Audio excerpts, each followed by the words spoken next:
शांति। 6 जनवरी 2026 की मुरली सुनते हैं। मीठे बच्चे, ब्रह्मा बाबा शिव बाबा का रथ है, दोनों का इकट्ठा पाठ चलता है, इसमें जरा भी संशय नहीं आना चाहिए। प्रश्न: मनुष्य दुखों से छूटने के लिए कौन सी युक्ति रचते हैं, जिसको महापाप कहा जाता है?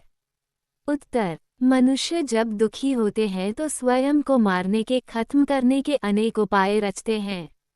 जीव घात करने की सोचते हैं, समझते हैं इससे हम दुखों से छूट जाएंगे। परंतु इन जैसा महापाप और कोई नहीं। वह ही दुखों में फंस जाते हैं, क्योंकि यह है ही अपार दुखों की दुनिया। ओम शांति। बच्चों से बाप पूछते हैं, आत्माओं से परमात्मा पूछते हैं, ये तो जानते हो हम परमपिता परमात्मा के सामने बैठे हैं। उनको अपना रथ तो है नहीं, ये तो निश्चय है ना इस भरिकुटी के बीच में बाप का निवास स्थान है। बाप खुद कहते हैं, मैं इनकी भरिकुटी के बीच में बैठता हूँ, इनका शरीर लोन पर लेता हूँ। आत्मा भरिकुटी के बीच है तो बाप भी वहीं बैठते हैं। ब्रह्मा है तो शिव बाबा भी है। ब्रह्मा नहीं हो तो शिव बाबा बोलेंगे कैसे? ऊपर में शिव बाबा को तो सदैव याद करते आए।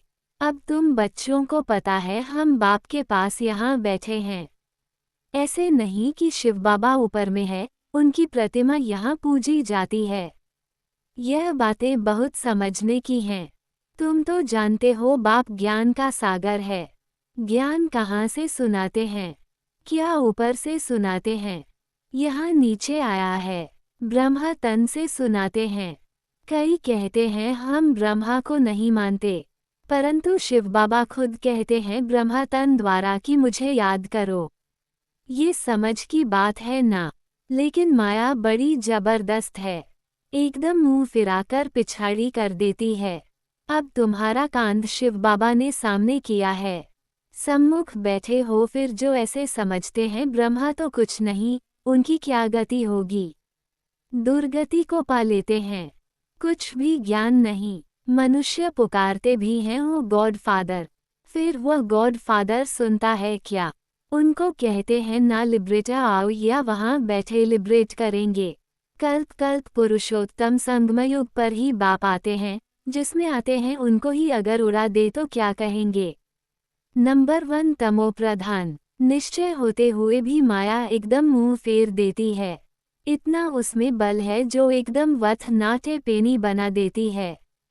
ऐसे भी कोई ना कोई सेंटर्स पर हैं, इसलिए बाप कहते हैं खबरदार रहना। भल किसको सुनाते भी रहे सुनी हुई बातें, परंतु वह जैसे पंडित मिसल हो जाते। जैसे बाबा पंडित की कहानी बताते हैं ना, उसने कहा राम राम कहने से नदी पार हो जाएंगे। ये भी एक कहानी बनाई हुई है। इस समय तुम बाप की याद से विषय सागर से क्षीर सागर में जाते हो ना।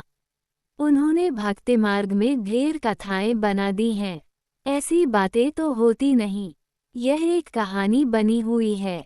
पंडित औरों को कहता था, खुद बिल्कुल चट खाते में, खुद विकारों में जाते रहना और दूसरों को कहना निर्विकारी बनो, उनका क्या असर होगा? ऐसे भी ब्रह्मा कुमार कुमारियां हैं, खुद निश्चय में नहीं, दूसरों को सुनाते रहते हैं, इसलिए कहाँ कहाँ सुनाने वाले से भी सुनने वाले तीखे चले जाते हैं। जो बहुतों की सेवा करते हैं वह जरूर प्यारे तो लगते हैं ना।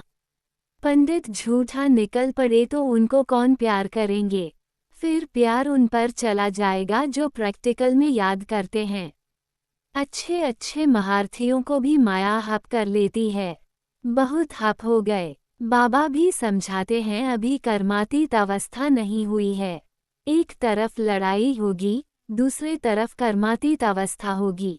पूरा कनेक्शन है। फिर लड़ाई पूरी हो जाने से ट्रांसफर हो जाएंगे। पहले रुद्रमाला बनती है। यह बातें और कोई नहीं जानते। तुम समझते हो विनाश सामने खड़ा है। अब तुम हो माइनॉरिटी, वो है मेजॉरिटी, तो तुमको कौन मानेगा? जब तुम्हारी वृद्धि हो जाएगी फिर तुम्हारे योग बल से बहुत खींच कर आएंगे। जितना तुमसे कटजंत निकलती जाएगी उतना बल भरता जाएगा। ऐसे नहीं, बाबा जानी जाननहार है। यहाँ आकर सबको देखते हैं, सबकी अवस्थाओं को जानते हैं। बाप बच्चों की अवस्था को नहीं जानेंगे क्या? सब कुछ मालूम पड़ता है। इसमें अंतर्यामी की कोई बात नहीं। अभी तो कर्मातीत अवस्था हुई नहीं है। आसुरी बातचीत, चलन आदि सब प्रसिद्ध हो जाते हैं। तुम्हें तो दैवी चलन बनानी है। देवताएं सर्वगुण संपन्न है ना, अब तुमको ऐसा बनना है। कहाँ वह असुर, कहाँ देवताएं। परंतु माया किसको भी छोड़ती नहीं है, छुई मुई बना देती है, एकदम मार डालती है। 5 सीढ़ी है ना, देह अभिमान आने से ही ऊपर से एकदम नीचे गिरते हैं। गिरा और मरा। आजकल अपने को मारने लिए कैसे कैसे उपाय रचते हैं। 21 मंजिल से कूदते हैं तो एकदम खत्म हो जाएं। ऐसा न हो फिर हॉस्पिटल में पड़े रहें, दुख भोगते रहें। 5 मंजिल से गिरे और न मरे तो कितना दुख भोगते रहेंगे। कोई अपने को आग लगाते हैं, अगर कोई उनको बचा लेते हैं तो उनको कितना दुख सहन करना पड़ता है।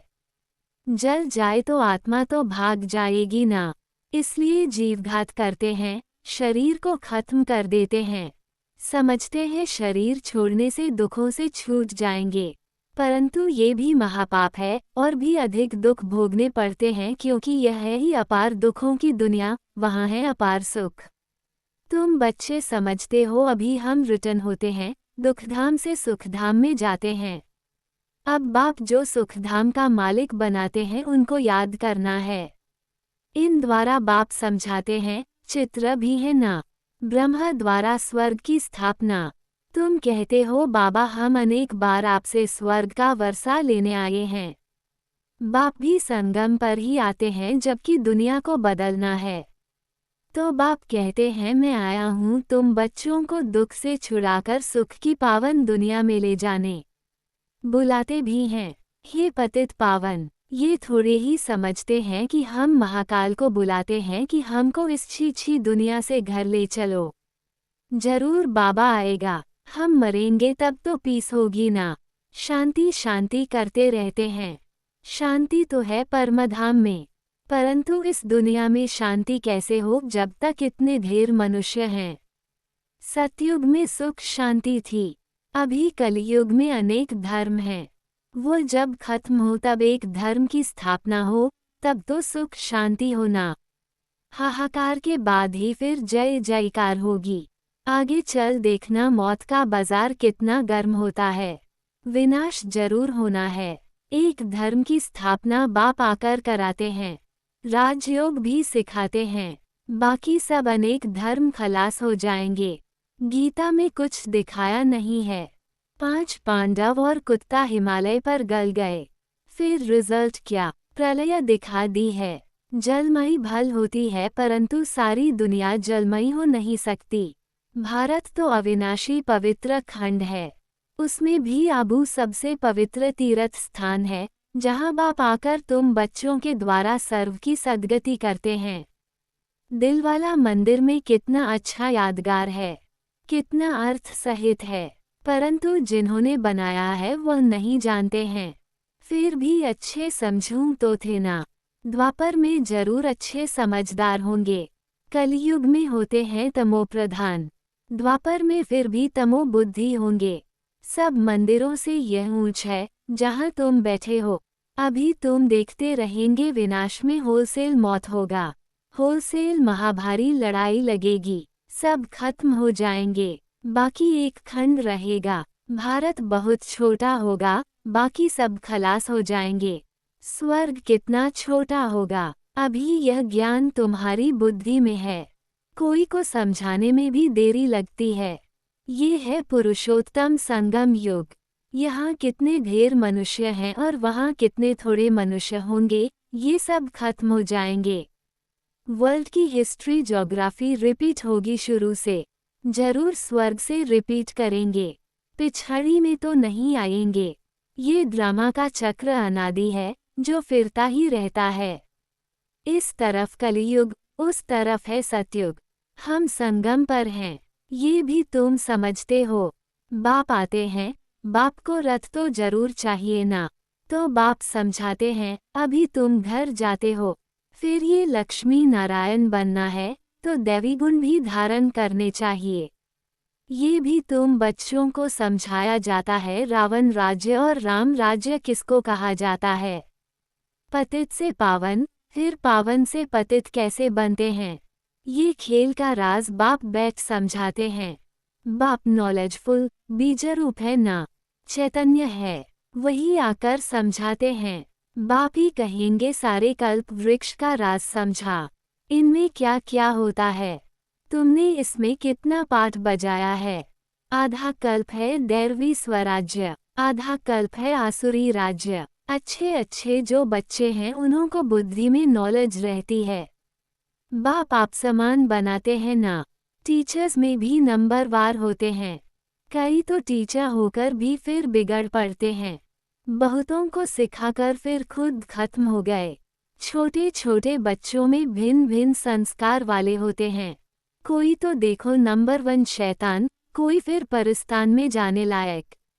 कई हैं जो न ज्ञान उठाते न अपनी चलन सुधारते, सबको दुख ही देते रहते हैं। ये भी शास्त्रों में दिखाया है कि असुर आकर छिपकर बैठते थे। असुर बन कितनी तकलीफ देते हैं। ये तो सब होता रहता है। ऊंचते ऊंच बाप को ही स्वर्ग की स्थापना करने आना पड़ता है। माया भी बड़ी जबरदस्त है। दान देते हैं फिर भी माया बुद्धि फिरा देती है। आधा को जरूर माया खाएगी, तब तो कहते हैं माया बड़ी दुस्तर है। आधा कल्प माया राज्य करती है तो जरूर इतनी पहलवान होगी ना। माया से हारने वाले की क्या हालत हो जाती है। अच्छा, मीठे मीठे सिकिलधे बच्चों प्रति माता पिता बाप दादा का याद प्यार और गुड मॉर्निंग। रूहानी बाप की रूहानी बच्चों को नमस्ते। धारणा के लिए मुख्य सार 1. कभी भी छुई मुई नहीं बनना है। दैवी गुण धारण कर अपनी चलन सुधारनी है। 2. बाप का प्यार पाने के लिए सेवा करनी है, लेकिन जो दूसरों को सुनाते वह स्वयं धारण करना है। कर्मातीत अवस्था में जाने का पूरा पूरा पुरुषार्थ करना है। वरदान साकार रूप में बाप दादा को सम्मुख अनुभव करने वाले कंबाइंड रूपधारी भाव। जैसे शिव शक्ति कंबाइंड है, ऐसे पांडोपति और पांडव कंबाइंड हैं। जो ऐसे कंबाइंड रूप में रहते हैं उनके आगे बाप दादा साकार में सर्व संबंधों से सामने होते हैं। अभी दिन प्रतिदिन और भी अनुभव करेंगे कि जैसे बाप दादा सामने आए, हाथ पकड़ा, बुद्धि से नहीं आंखों से देखेंगे, अनुभव होगा। लेकिन सिर्फ एक बाप दूसरा न कोई, ये पाठ पक्का हो फिर तो जैसे परछाई घूमती है ऐसे बाप दादा आंखों से हट नहीं सकते, सदा सम्मुख की अनुभूति होगी। स्लोगन मायाजीत प्रकृतिजीत बनने वाली श्रेष्ठ आत्मा ही स्वकल्याणी व विश्व कल्याणी है। अव्यक्त इशारे इस अव्यक्ति मास में बंधन मुक्त रह जीवन मुक्त स्थिति का अनुभव करो। जब आप अभी जीवन मुक्त बनो तो आपकी जीवन मुक्त स्थिति का प्रभाव जीवन बंध वाली आत्माओं का बंधन समाप्त करेगा। तो वह डेट कब होगी जब सब जीवन मुक्त होंगे? कोई बंधन नहीं, सब बंधनों में पहला एक बंधन है, देह भान का बंधन, उससे मुक्त बनो। देह नहीं तो दूसरे बंधन स्वतः ही खत्म हो जाएंगे। अच्छा, ओम शांति।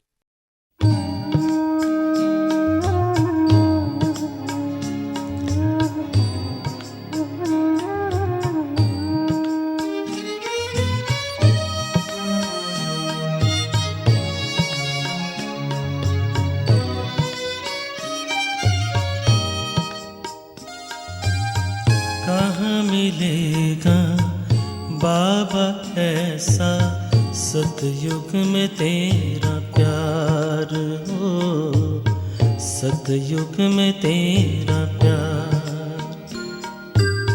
कहाँ मिलेगा बाबा ऐसा सतयुग में तेरा प्यार हो, सतयुग में तेरा प्यार।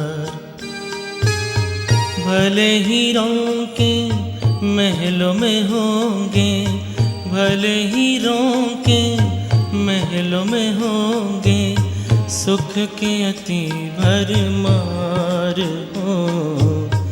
कहाँ मिलेगा तेरा प्यार बाबा, कहाँ मिलेगा तेरा